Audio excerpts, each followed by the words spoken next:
First contact, last warning. They came from the void in ships of obsidian and gold, hovering above Earth's skies like omens of death. The Zanati Empire, ancient, arrogant, and vast, arrived without invitation and demanded obedience cloaked in the language of diplomacy. Their message broadcast across every channel, every language translated with cold efficiency. You are invited to join the peace and order of the Galactic Concord under Zanati stewardship. Resist, and we will ensure your compliance. The world froze. Political leaders scrambled to respond, but fear pulsed beneath their negotiations. Earth's militaries were decades, maybe centuries, behind the sleek, angular dreadnoughts that hung motionless in orbit. Yet humanity did not kneel, not at first. United Nations ambassadors pleaded for peace. Scientists offered cooperation. The Vatican sent prayers. But the Zanati had not come for partners. They had come for a resource. Humans. Within 48 hours of contact, New Delhi was vaporized. Then Sao Paulo. Then Cairo. Zanati compliance protocols. They called them targeted strikes to encourage cooperation. The invaders underestimated how long humans remembered betrayal. In Washington, the U.S. president bled out in a shattered command center. Half the White House reduced to rubble by a precision beam. But before he died, he was patched into Earth's remaining satellites and pushed out one last message. Just audio, shortwave, raw and defiant. You've mistaken mercy for weakness. That ends today. The Empire expected terror to follow. Instead, they got silence. Not submission, silence. A terrifying, calculating quiet. No global surrender. No widespread compliance. Only a stillness, like the moment before a forest fire ignites. Zanati fleet commanders noted the resistance was fragmented, unsophisticated. They assumed Earth had been broken, pacified. But in bunkers, subways, wilderness cabins, and abandoned labs, humanity was watching, listening, preparing. The Empire had misjudged humanity's pace. They were used to species that folded quickly. But humans had clawed their way up from caves and extinction events. They survived plagues, ice ages, genocides, and atom bombs. Submission wasn't in their blood. Vengeance was. And vengeance didn't scream, it plotted. Above Earth, the lead Zanati vessel sent its next broadcast with smug finality. Earth is now under Zanati governance. Your species will serve a greater destiny. Down below, buried deep in what remained of a university server room, a teenage coder finished adapting an AI virus to hijack alien comms. In the ruins of an airbase, a wounded fighter pilot scribbled missile trajectory recalibrations for use against orbital targets. On a cold mountainside, an old general lit a signal fire that hadn't burned in 100 years, an ancient call to arms. The Zanati hadn't noticed. Not yet, but they would. And by the time they realized their mistake, it would be far, far too late. Seeds of resistance. The Zanati believed Earth broken. Their orbital scans showed crumbled cities, scorched infrastructure, and no centralized command. They interpreted this chaos as victory. But chaos was humanity's native element. In the shattered remains of global communications, a pulse began to echo. Shortwave radio bands buzzed with encrypted moss. Amateur satellites blinked silent signals to one another. Civilian programmers hijacked old weather satellites, transforming them into a crude but functional relay web. Across the planet, humanity whispered, "We are not done." The Empire ignored the signs. Their ground troops, tall, four-armed figures in bioarmor, patrolled Earth cities, collecting survivors for processing centers. They mocked the humans' handmade weapons and improvised explosives. Their commanders logged resistance as low-level tribal dissent. They never noticed the patterns. In Siberia, a train loaded with alien fuel cells derailed in a snowy canyon. No survivors. In Uganda, a mobile outpost vanished without a trace, replaced by a hand-painted banner reading, "Earth Bites Back." In the ruins of Seoul, an automated drone swarm struck a Zanati hover tank convoy using scavenged parts and kitchen grease. Each strike was small, surgical, but they were spreading. In a salt mine beneath the Rocky Mountains, Colonel Aaron Voss leaned over a flickering map projected by a salvaged Zanati drone. Dotsmark confirmed resistance cells. 2 weeks ago, there were 6. Now there were 32, and counting. They think we're broken, she muttered, eyes scanning the map. Let's keep it that way. Her team was a mismatched ensemble. Hackers, ex-special forces, EMTs, farmers, even a retired history teacher who once built catapults for fun. Together, they rewrote Earth's playbook on asymmetrical warfare. Weapons were crafted from plumbing supplies and alien scrap. EMP bombs built from microwaves. Exosuits hacked from Zanati armor, fused with human ingenuity and duct tape.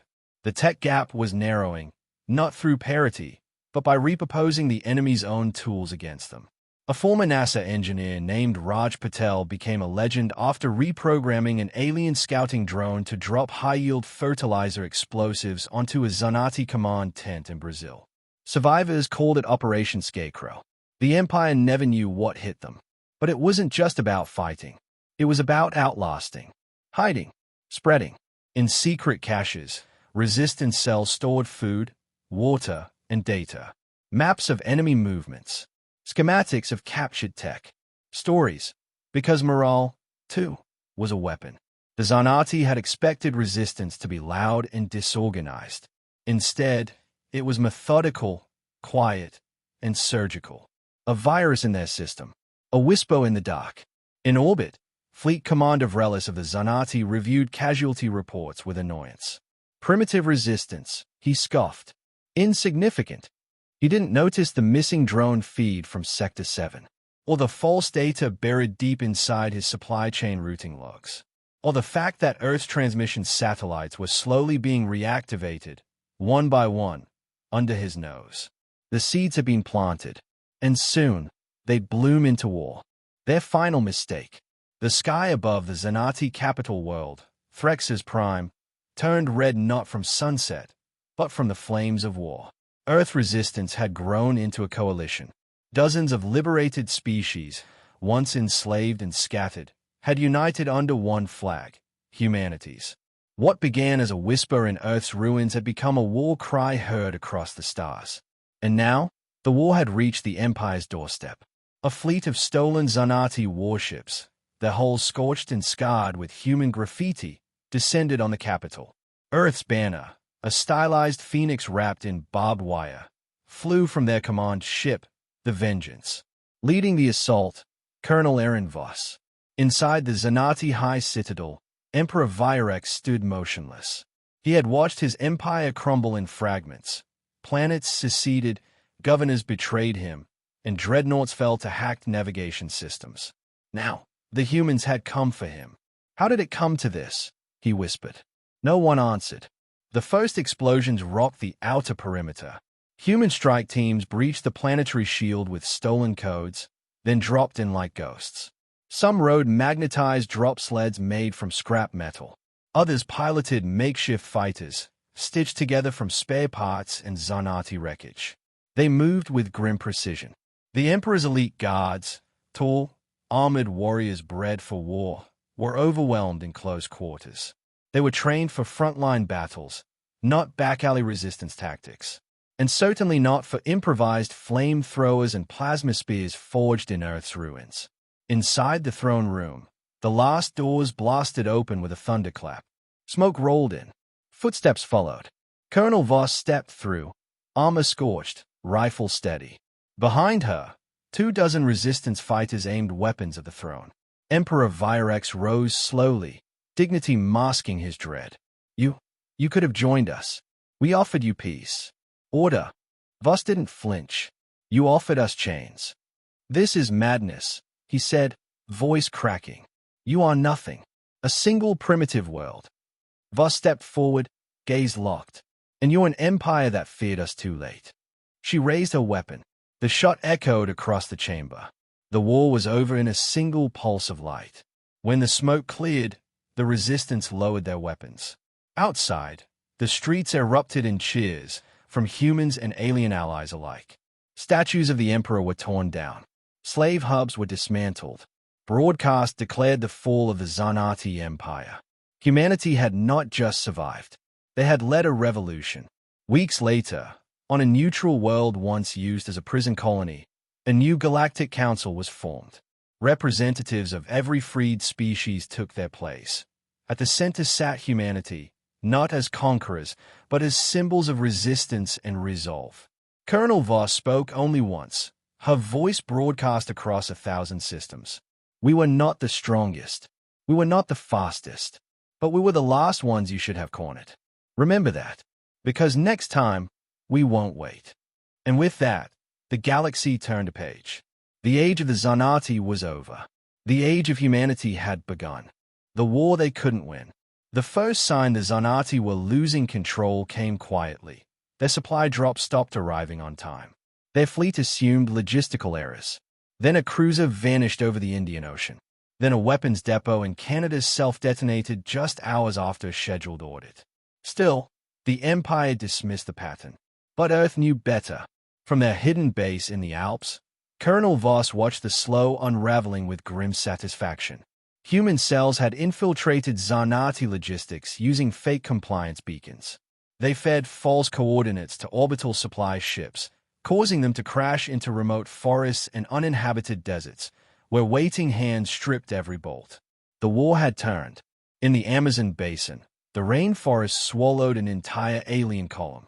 Resistance fighters lured the Zanati into a maze of quicksand and biomines, striking with thermal-cloaked arrows dipped in neurotoxin. Human-made, alien effective. Outside Moscow, engineers redirected a decommissioned hydroelectric dam into a jury-rigged railgun. The blast tore through a descending Zanati lander, sending its wreckage raining down in flaming pieces. Survivors emerged from the wreckage, choking on Earth's atmosphere, only to be greeted by masked locals with machetes and rebar clubs. The Empire's strength had become its weakness, predictability. Their soldiers followed rigid doctrines. They never expected a species to use scrapyard metal and recycled electronics to hijack an interstellar war. But humanity had never fought fair. They fought smart. They fought angry. And the galaxy began to notice. On Targoon 4, a mining colony long oppressed by the Empire received a transmission from Earth. Not propaganda, not orders, just one phrase, repeated in dozens of languages. You are not alone.